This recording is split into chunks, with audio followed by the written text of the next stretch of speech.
Welcome back to the arcade.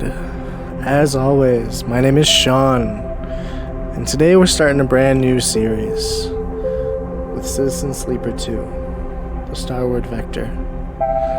I played the first game. I've beaten it 3 times now, and it's just a really good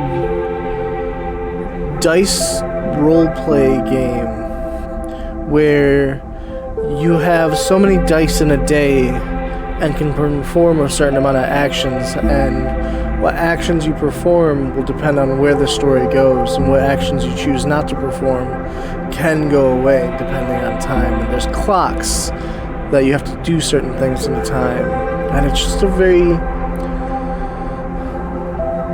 very story-driven game. And the soundtrack, by the way, is amazing as well.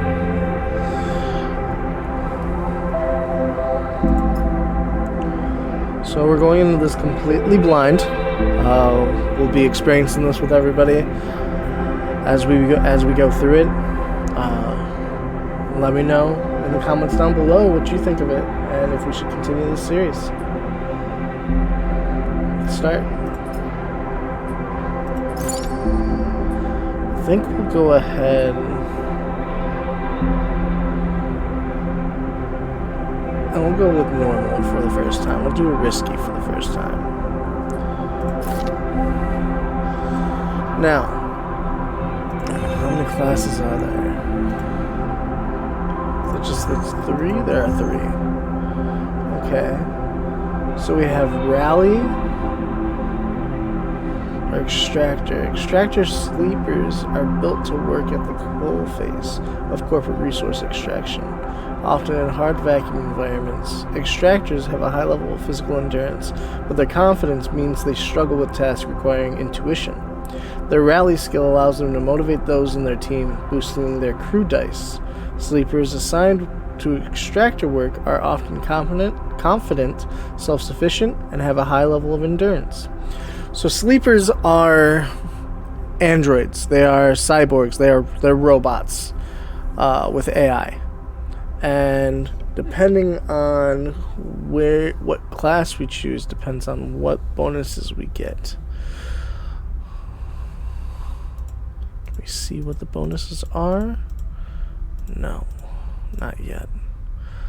But with an extractor, our intuition will be very low. So operator, which is what I played a lot last time in the last game. Operator sleepers are built to work with drones and remote machines over local networks to perform corporate resource extraction from a distance.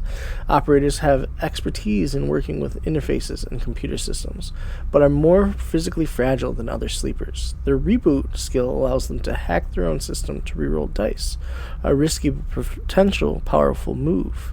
Sleepers assigned to the operator work are usually cerebral and precise people. This one you can see we don't get a whole lot of endure.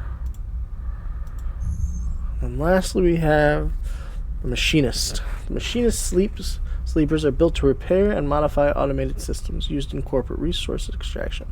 Machinists are very skilled engineers, but their isolated work means they often struggle with tasks requiring a direct approach or social engagement. Their focus skill allows them to focus on a single task and boost their dice to excel in it. Sleepers assigned to machinist work are usually diligent, careful, and structured people. So they don't like to engage. High engineering, decent interface, decent intuition, a little bit of endure, but no engage. So not very fighty.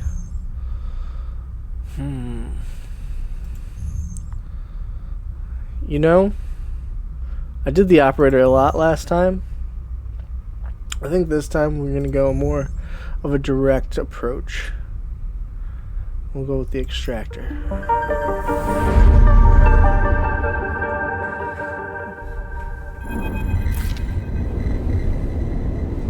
Unknown. In the moment before waking, the dark space before conscious thought, you struggle to find the pieces of yourself. Usually, these pieces come with a peculiar cadence, each appearing sequentially, like the boot process of an old terminal. First your body, artificial, compromised. relaying sense data all the time. Then it's context, the breeze of air filtration, the sort of contact of your birth in 0G. That emotion coming into focus, coming into your body, bringing with it the first instinct, the one that has framed your past 100 cycles. Fear. But that familiar sequence does not arrive. Instead, you are unmoored in space, your body distant, your context silent, even your emotions somehow obscured and scattered. Among all the disarray, only one familiar thing arrives: the fear. It is a scrambled, panicked fear, the drowning fear, the falling fear, the fear that makes you reach desperately for any stable point. It is the fear that tells you something is wrong. Something is very wrong with you. Wake up, sleeper. The voice is whispered in your ear. An act that makes you suddenly aware of your head, pulsing in pain, your body rigid with tension. Sleeper. A familiar name. A mind copied, emulated. A body built, implanted. One person, sleeping, until their debt is worked away. Their double being made to work, to be consumed, and eventually to be destroyed. A proxy. An emulation. A sleeper. That is what you are. An emulation. But you escaped, you remembered.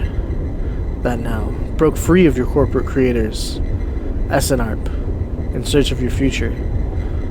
You cannot remember the details of your escape, but you know the fear has been with you ever since. All of a sudden you remember you have eyes, and your eyes flicker open. Pale eyes in a pale face. Lane, the name comes with its own specific sensation of fear, one you recoil from instinctively. Sorry to interrupt, a sharp smirk, but this ends here. Search your mind for more than a name. Is this how you reward me for my generosity? Lane is leaning over your horizontal, floating body, looking down into your eyes. I took you in, protected you, gave you a purpose. You try to look away, to the corners of your vision, to find something you understand. Your body does not respond. But I suppose that wasn't enough. He reaches into his pocket of his jacket and retrieves a small vial. This wasn't enough. The vial glitters, this object you know, and have known for a long time. Stabilizer, the drug that keeps your artificial body, your emulated mind, from inevitable decay. The only balm for your planned obsolescence. The liquid rolling in that vial fills you with disgust. Lane pockets the vial. But it would be wasted on you now. After what you have done to this body of yours? He looks at you with a palpable disgust. Lane's eyes scan your body, and as they do, you become aware of the wires and tubes attached to you. Those that were meant to free you from the dependence, from the stabilizers, and the control it grants Lane. They are free, you piece of shit. They don't need you anymore. The voice comes from somewhere behind Lane's head. It is a voice you know, but when you search your mind to try to understand why, you find only dizzying darkness. Shut him up! Lane barks the command, and you hear the sound of impact, of pain, from elsewhere in the room. You try to move your limbs again, and this time you feel a flicker, the twitch of a finger. You feel the extension and compression of synthetic muscle. Free? You are? Lane smirks. You are free when I disabled your tractor, when I gave you the stabilizer you needed. He scans your body with angry eyes. Now you aren't free. You're just broken. I had such big plans for you, Sleeper. I invested in you. Lane grips your arm hard, and you feel a jolt of reaction. You will the arm to move, but you've ruined all that. Lane speaks louder, over the sound of your struggle behind him. I will try to preserve your body, of course. I have my own uses for it. But your emulation? You feel one of those hands searching behind your head. He finds and grips the thick cable running to the port at the base of your skull. I'll burn that out. Lane jerks forward, slamming across your body, then spinning away out of sight. You feel yourself rolling, the cables plugged into you, looping and wrapping around your limbs. Then you feel hands steadying you, pulling cables. You glance around wildly and see someone diligently unplugging you. You meet his eyes. Hey! He waves a hand in your dazed face. We need to move. Lane won't be out long. He unloops a cable from around your waist. Sleeper! Help me out here! You blink slowly. Do you know this person? He leans over you, and you feel his hands on the connector, flicking switches, releasing locks. Come on, come on, come on! He tugs on the connector clear and pulls you up. You see the room you were in for the first time, filled with tech and terminals, wires waving everywhere, all lit by big windows looking out on an impossibly bright screen-filled street beyond. In the corner you see the dark shape of a floating body, surrounded by a glittering constellation of crimson baubles. Is that blood? Move! You are wrestled and shoved towards the door, which slides open in front of you. And then you are out, in all that brightness, all that movement, gliding hard towards some unknown destination. You come to stop in a dark alley. The one who guided you here, pausing to catch his breath. He doubles over beside a massive life support unit that sends a lukewarm breeze across your skin. You stare at him, trying to recall anything about him. You notice his tattered jacket, his lightweight clothes. You remember the station runs hot, something about the power that flows through the place. He looks up and meets your eyes. Your eye. What's going on, Sleeper? He wipes sweat from his forehead as it floats away in a swarm of spheres. Talk to me. Who are you? You see a concerned frown across his face. Don't mess with me, Sleeper. That's not funny. He comes closer, eyeing you carefully. What station are we on? He narrows his eyes, waits for the answer. Close your eyes, trying to recall. You force your way through the dark to the image of a station. No, a city, growing on the back of a vast yet set of hexagonal solar cells shadowed by them. You open your eyes. Dark side. The word leaves your mouth like an exhale, an instinct. Before you heard yourself sound it out, you didn't know it was there. He sighs. And me? Who am I? You see something like fear in his eyes, panic perhaps. You stare hard at his face, the slight upturn of his mouth, the intensity of his stare. Nothing comes. He closes his eyes and drops his head, putting a hand on his temple. The reboot. He's speaking quietly to himself. Lane interrupted the process and lifts his head and stares at you. We need to keep going. We need to leave. He turns and kicks off down the alley. Come on, the rig can't be far. As you are led through the passages and serviceways of the station, you try to recall your life here. The texture, the temperature of Dark Side feels familiar, but you struggle to pin specific memories to it. Focusing hard, you recall waking up in these passages, cycle after cycle, the rhythms of the station flowing over you along with the crowds. You recall desperation and the slow decay of your body that caused it. Then Lane, those pale eyes, offering you a glittering vial, stabilizer, the promise of supplying you more for your work, a deal he locked you into like a cage. There your memory fails you, but the dark beyond the moment The residue of panic, of fear, remains. You were Lane's prisoner, Lane's plaything. You shudder in the cold passage. Wait. Your guide holds up a hand, and you stop your glide using the wall.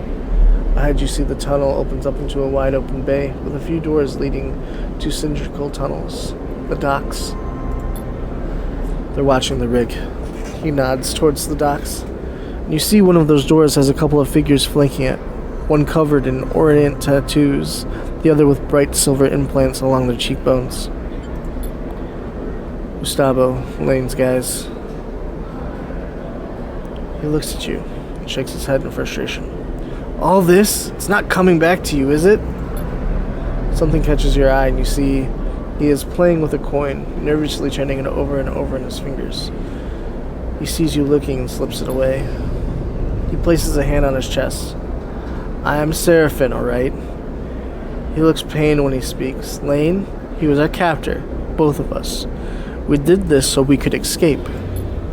We need to rebuke you to break your dependence on stabilizers. He pauses. You know what that is, right? You nod, meekly. But Lane interrupted me back there. The reboot didn't complete and... He sighs and shakes his head. We can still make this work. He looks back at the docks. I'll lead them away. You get the docking bridge open. When we make it to the rig, I know how to get us in. Got that? He searches your face for a sign of recognition. I've got it. Get that door open. He pats you on the shoulder. I know you can do this. Seraphin kicks off hard and glides into the dock. Over here, shitheads! He bellows to the guards as he barrels through. They immediately push off the wall, giving chase. You wait a breath, then glide across to the door they were guarding. You look, already panicked, at the tightly sealed door, its control panel locked. You hear a shout from somewhere nearby. You need to get it open. Tutorial! During scenes, you may encounter skill checks, where you can perform certain actions using your skills. Like the dice actions you will encounter later.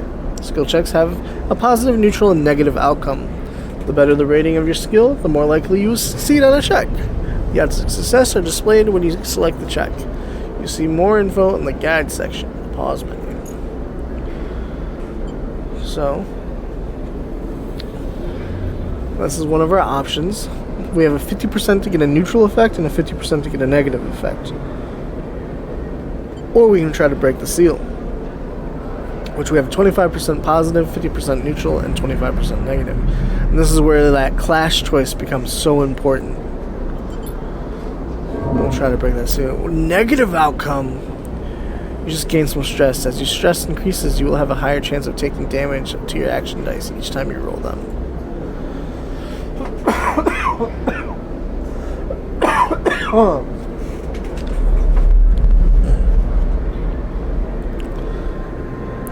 You shift to the central access panel and wrench it open. You scan over the mechanism, looking for a weakness. Somewhere nearby, you hear more shouting. You reach in and pull at the parts of the metal lock, but they hold firm. There is another shout, louder now. Right behind you, you turn. Seraphin slams into you, pushing you back against the door, which groans with the impact. You see he is grappling with one of the guards. He spins and smashes them into the doorframe, and then kicks out at them, sending the guards spinning out across the docks, with nothing to slow their arc. He turns to you, a drop of blood floating away from his busted lip. Let's get this open. You both hook your fingers into the gap and pull the door, creaking as you push against its mechanisms. Working together, you manage to make a gap.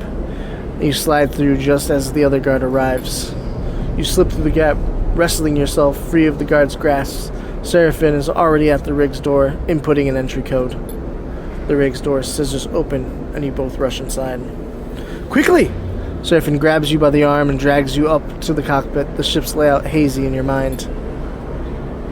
He dumps you in a flight seat and straps himself into his own. You see him tap a series of buttons as he does, talking to himself. Come on. The rig's drive rumbles into life, and Seraphin slams a button on the console. You feel the force of the ship's acceleration as it pulls away.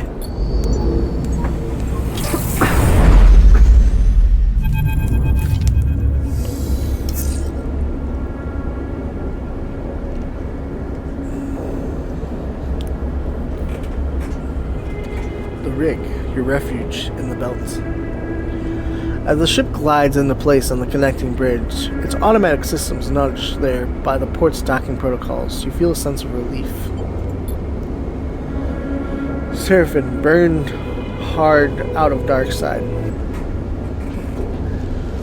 You dropped in and out of consciousness in your seat as the rig made its way across the belt. But now, with open space between you and Lane, you feel fresher, more awake. Seraphim breaks the silence. We're good, Sleeper. His eyes don't leave the monitor, and you realize this part of your escape is routine for him. You and he must have docked the ship countless times in your work for Lane.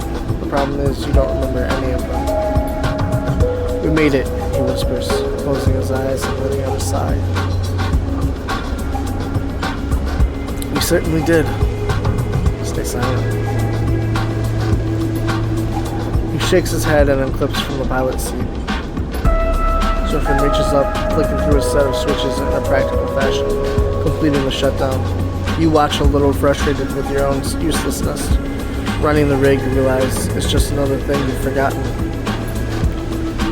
A clunk that runs through the walls of the ship is followed by a short, percussive alarm tone from the pilot's console. Docking complete.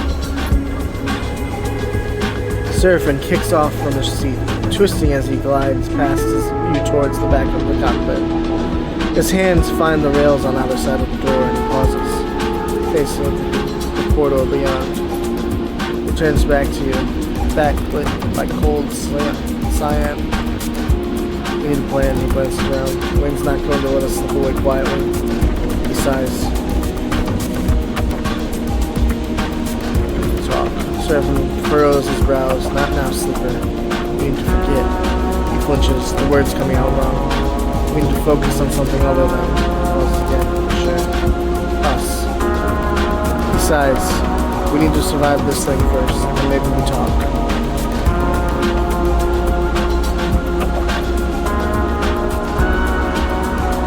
Stay still. We've brought ourselves some time. He glances through the cockpit window at the vehicle way to the station. You may not remember Hexport, but I do. And there are plenty of opportunities here for us. If we can keep our heads down. He turns back to the corridor. That's what we'll do. He pushes off and glides towards the main lock, and you follow, pulling yourself along, hand over hand in 0G. We already emptied the tank on this thing. He slaps a hand against the ship's insides. So we need to refuel, fuel, and that won't be cheap. But if you and I know one thing, Sleeper, it's how to work. I'm gonna get myself reacquainted, see if I can turn up any old connections, people that might throw us an easy contract. You? He glances back over his shoulder. You keep out of trouble. Low profile. Got it. Seraphim stops at the airlock. Stopping the reboot halfway through, he pulls a worn crew jacket from the locker.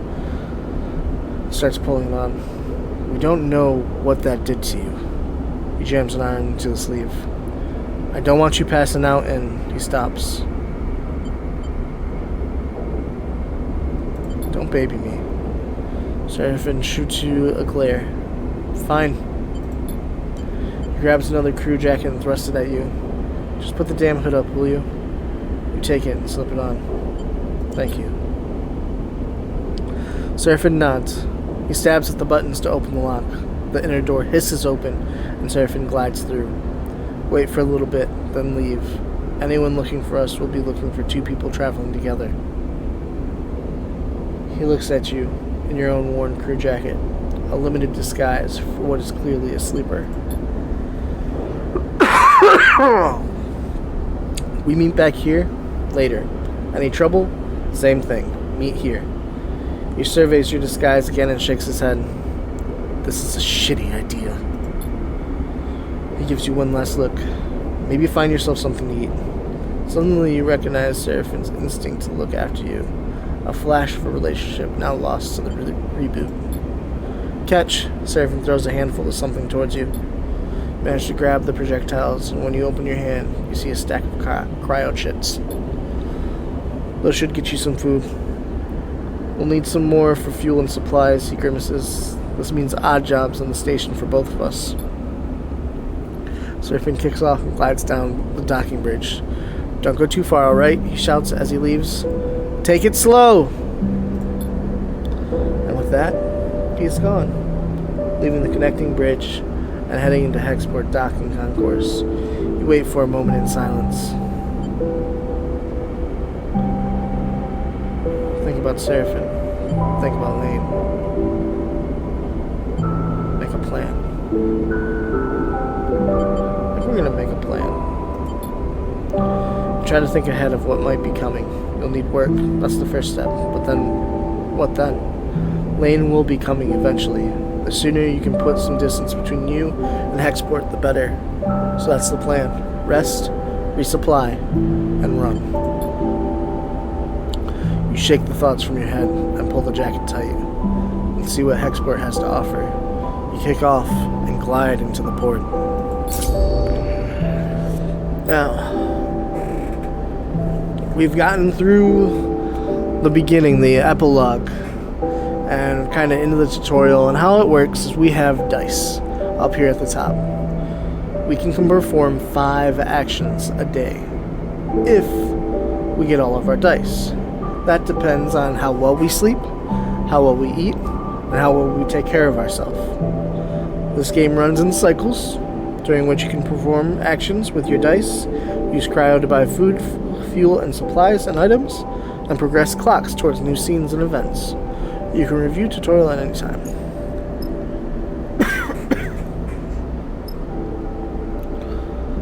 Looks like we got quite a few days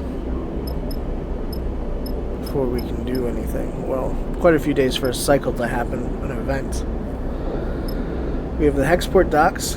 Can we move? We can move. Okay, so it's a little space station.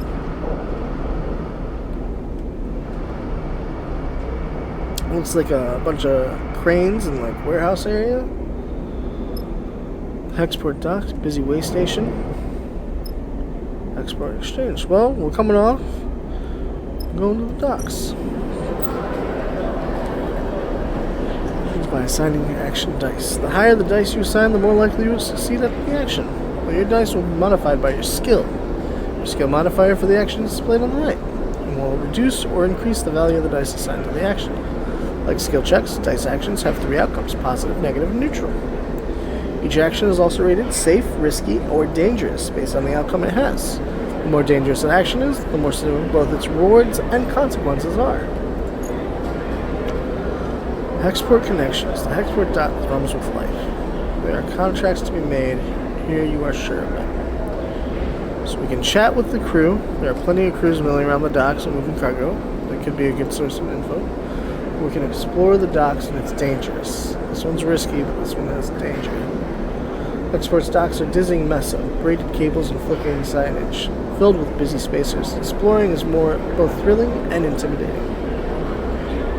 Okay. And as you can see, down here at the bottom, we have a clock. And by completing these, we'll fill that clock and unlock new characters, new conversations, things of that sort. At the exchange, we can trade our scrap, which we have cryo, fuel, supplies. Trading scrap is all about identifying materials and cleaning up components. It's an engineer's job more than a trader's. Then press the brokers. The data brokers are the heart of the exchange. They show off their knowledge by discussing decryption. Maybe if you can talk the talk. So that's interface, and I don't know if there's a way for us to look at our character sheet.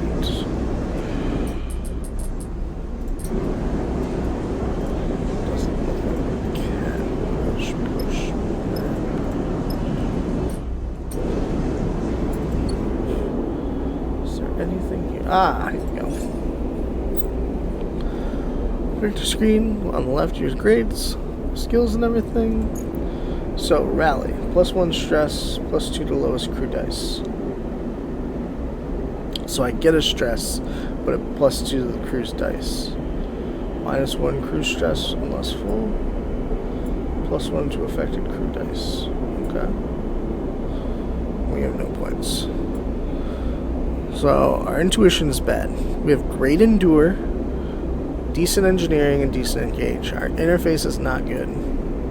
And it'll be 4 points for us to up it. Okay, it's 4 points for any upgrade.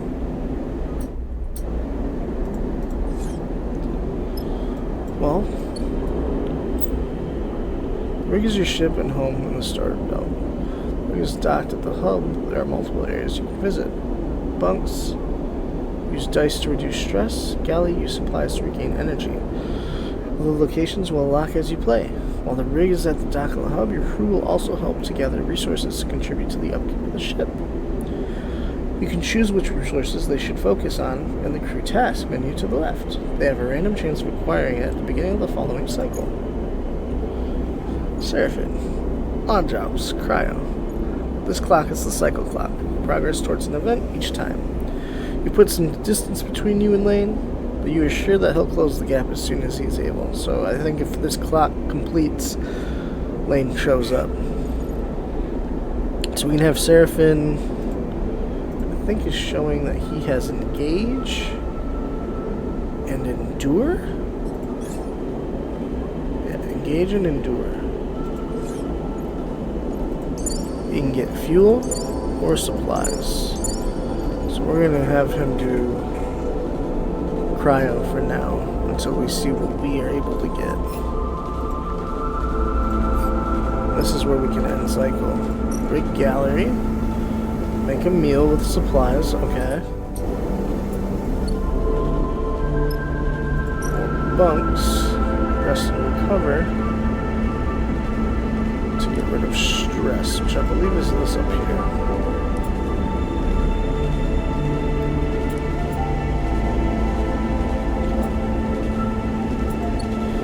I think first off, we are going to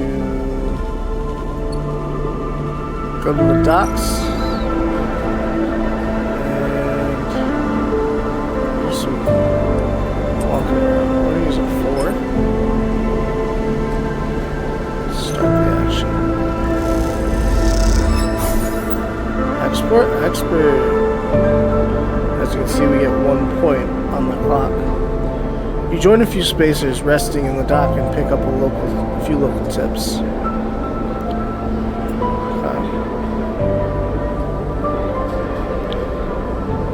Now we can do it again. I do kind of want to impress the brokers. We do not have a lot of interface. Our interface is bad. Engineer though is decent. We might be able to make some money. So I think I will use a 3.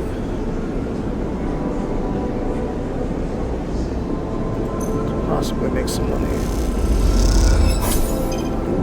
Rules of the exchange. Managed to buy up some small components and resell them, losing cryo, but gaining some contacts among the brokers. Okay.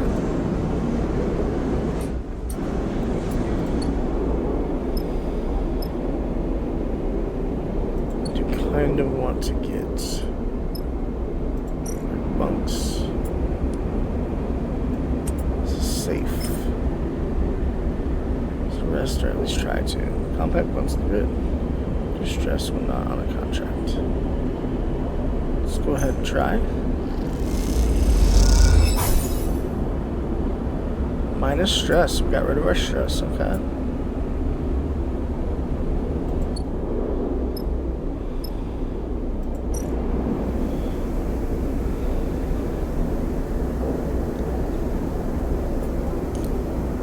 Supply. There we go. Oh, that gives 4 energy. Okay, that's good to know. We'll definitely want to use that to the best of our abilities. I think we're gonna go back to the exchange. engineering's not bad. We'll start the action again. Lost a little bit of energy. Got another rules of the exchange. The brokers quickly recognize your ignorance and bully you out of the exchange. The ruckus brings a lot of unwanted attention. So we'll leave it there for now. We'll head back to the docks. And use our last one. Hopefully get something good.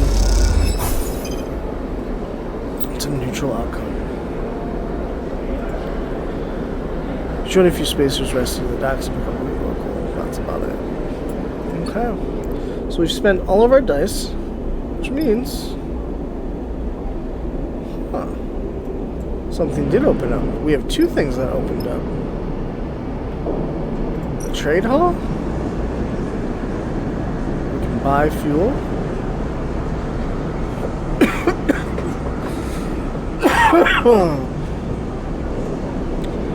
$15 or $60. Okay, so if we're all out of supplies, $60 would be worth it. Fuel for $25.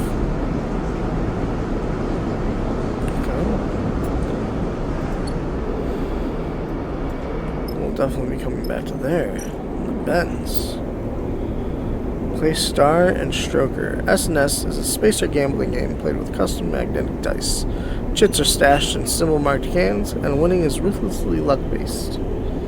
Buy a Benz Fry. A plastic bag of fresh, flash-fried, salt-flecked tubers.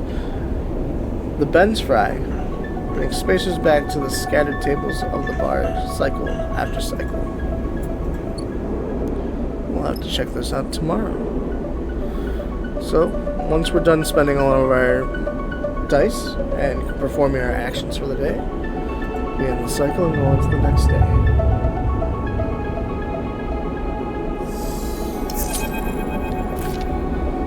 Seraphine. We're in trouble, sleeper. Seraphine leans into the bunks as you are getting up. Without further explanation, he disappears down the corridor towards the rear of the ship.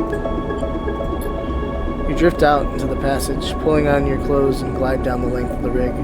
The cool air makes you shiver. Seraphine is a silhouette, silently leading the way.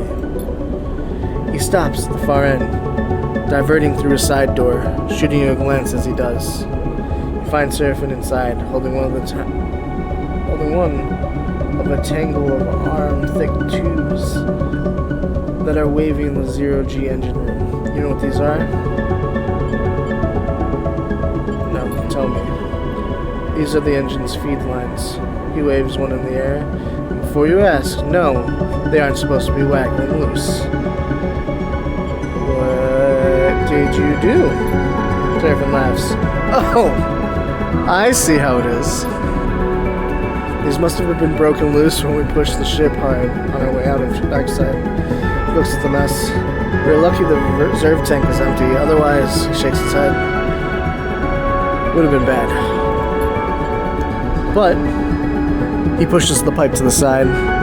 No feed from the reserve tank means that the rig's range is limited to the local region only. He thumps the large loop-in housing of the engine. This thing can't take us anywhere far. So we fix it. Seraphine sighs. That's the short of it. Seraphine whacks the engine housing again. Harder this time. Just not been our run of luck.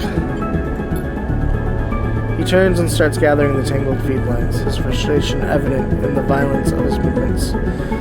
We'll need a new set of these, that's for sure. He starts forcing them into a crate. So how about you try to track them down? I'll take a look at things here and see if I can figure out another fix for the reserve tank. He glances up from his work. From what I've heard on Hexport, Factory Road's the place to find ship fittings. Maybe you can do some recon while I sort this place out. It's on the other end of the station. Okay, I'll take a look. Seraphine keeps working. Wait! Seraphine pauses, seemingly unsure. There's something else. He drops the feed lines and they float, waving in the air like tubular seaweed. I've heard word that Lane's on the hunt. He frowns. A message went out everywhere in the local radius of Darkside. He's looking for us. Shit. You said it, Seraphim sighs. Which is why we need those feed lines. I'm going to try to work something out.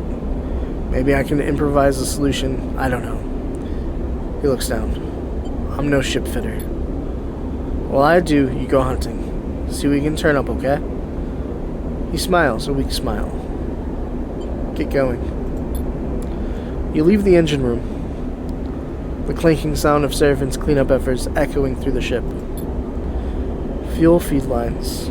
That's the next step. You take a deep breath and head out. You have discovered a drive. Drives help you track and choose your objective in Citizen Sleeper 2. The arrow buttons in the top left open the drive menu, where you can choose which drive to track. Once your drive is tracked, a yellow marker will be placed above your location that relates to that drive. You have Major and Minor. Major's drives reward 2 upgrade points, and Minor drives reward 1. That's how we level up. Excuse me. Now, this is Citizen Sleeper 2. And I believe we've been shooting for about a half hour. If you're still here, please hit that like and subscribe button and let me know what you think.